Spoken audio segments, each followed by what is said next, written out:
ये कहानी जुड़ी है उस रात से जब कपिलवस्तु का राजकुमार सिद्धार्थ वर्षों की कठोर तपस्या, गहन आत्ममंथन और असंख्य असफल प्रयोगों के बाद बोधगया की पवित्र भूमि पर निरंजना नदी के शांत तट पर पहुंचे। 6 वर्षों तक उन्होंने शरीर को कष्ट देकर सत्य पाने का प्रयास किया था। भोजन त्याग दिया, नींद त्याग दी, सांस तक को नियंत्रित किया। उनका शरीर हड्डियों का ढांचा बन चुका था, पर अंततः उन्होंने समझ लिया कि अत्यधिक भोग और अत्यधिक त्याग दोनों ही मार्ग सत्य तक नहीं पहुंचाते। तभी उन्होंने मध्यम मार्ग अपनाने का निर्णय लिया। उस दिन एक ग्राम वधू सुजाता ने उन्हें खीर का पात्र अर्पित किया। लंबे समय बाद शरीर में शक्ति लौटी, चेतना स्पष्ट हुई। उसी संध्या वे एक विशाल पीपल वृक्ष के नीचे आकर बैठ गए, वही वृक्ष जो आगे चलकर बोधि वृक्ष कहलाया। उन्होंने कुशाघास बिछाई, पूर्व दिशा की ओर मुंह किया और अटल संकल्प लिया, जब तक सत्य न मिल जाए, जब तक अंतिम ज्ञान की प्राप्ति न हो जाए, मैं इस आसन से नहीं उठूंगा। रात असामान्य रूप से शांत थी। आकाश तारों से भरा था, पर वातावरण में एक अदृश्य गंभीरता थी। निरंजना नदी का जल चंद्रमा की रोशनी में चांदी सा चमक रहा था। हवा थमी हुई थी, जैसे प्रकृति स्वयं श्वास रोके किसी महान क्षण की प्रतीक्षा कर रही हो। जंगल के पशु पक्षी भी अनायास शांत थे। सिद्धार्थ ने आंखें बंद की। श्वास लंबी और गहरी होती गई। उनका मन बाहरी संसार से हटकर भीतर की यात्रा पर निकल पड़ा। विचार उठते, पर वे उनसे जुड़ते नहीं। स्मृतियां आती, पर वे उन्हें पकड़ते नहीं। धीरे धीरे मन स्थिर झील की तरह शांत हो गया। वर्षों का तप, त्याग और साधना उस एक बिंदु पर सिमट आए। तभी धरती में हल्की कंपन हुई। कुछ परंपराएं कहती हैं कि यह मार का आगमन था। बौद्ध ग्रंथों में मार को मृत्यु, मोह और भय का देवता कहा गया है, वह शक्ति जो मनुष्य को जागरण से रोकती है। कुछ लोग उसे दैत्य रूप में देखते हैं, तो कुछ उसे मानसिक विकारों का प्रतीक मानते हैं। पर उस रात जो हुआ, उसने इतिहास में अमिट छाप छोड़ी। कहते हैं मार अपनी विशाल सेना के साथ आया। आकाश अचानक काला हो गया, बादल गरजने लगे, बिजली चमकी और वातावरण भय से भर गया। आकाश में विकृत आकृतियां घूमने लगी।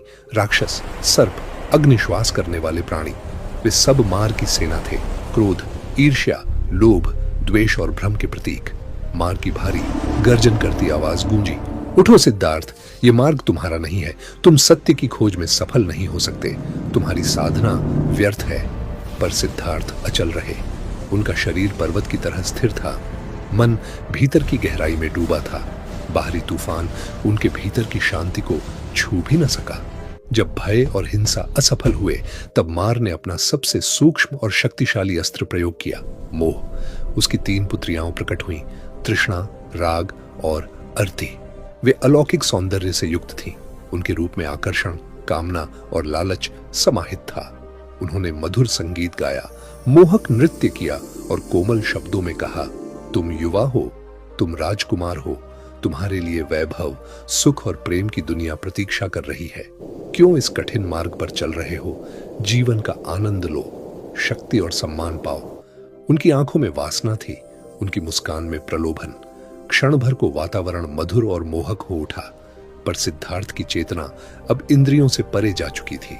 उन्होंने आंखें नहीं खोली, मन साक्षी भाव में स्थित रहा। वे समझ चुके थे, इच्छा का अंत नहीं है, एक पूरी होती है तो दूसरी जन्म लेती है। धीरे धीरे उन तीनों का सौंदर्य फीका पड़ने लगा।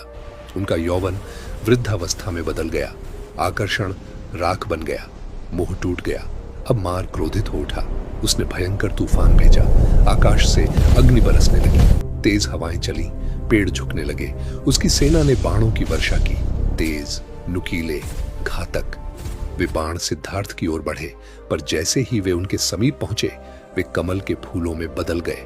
हिंसा शांति के सामने निष्प्रभावी हो गई, अग्नि शीतल हो गई, तूफान शांत हो गया।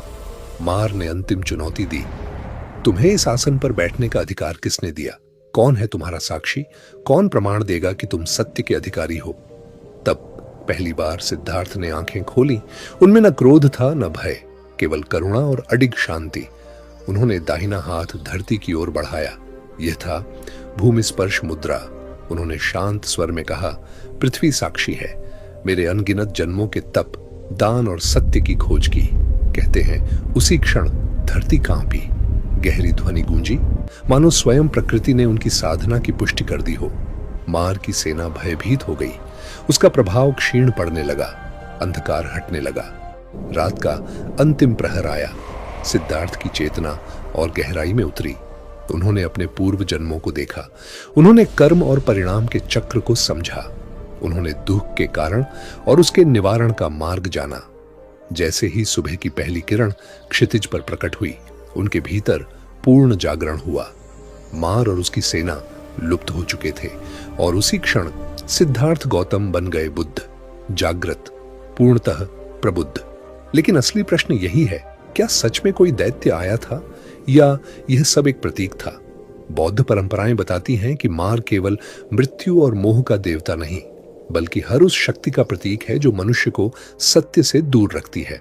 विद्वानों के अनुसार मार का अर्थ है भय, लालच, अहंकार, असुरक्षा, संदेह और मन का अंधकार। उस रात सिद्धार्थ ने किसी बाहरी दैत्य को नहीं हराया, उन्होंने अपने भीतर उठते हर डर का सामना किया। उन्होंने इच्छा को समझा, उससे ऊपर उठे। उन्होंने अहंकार को त्यागा और पृथ्वी को साक्षी बनाया। उन्होंने देखा कि दुख का कारण तृष्णा है और उसका अंत संभव है। वह युद्ध बाहरी नहीं था, वह भीतर का था, और वही भीतर की विजय उन्हें बुद्ध बना गई।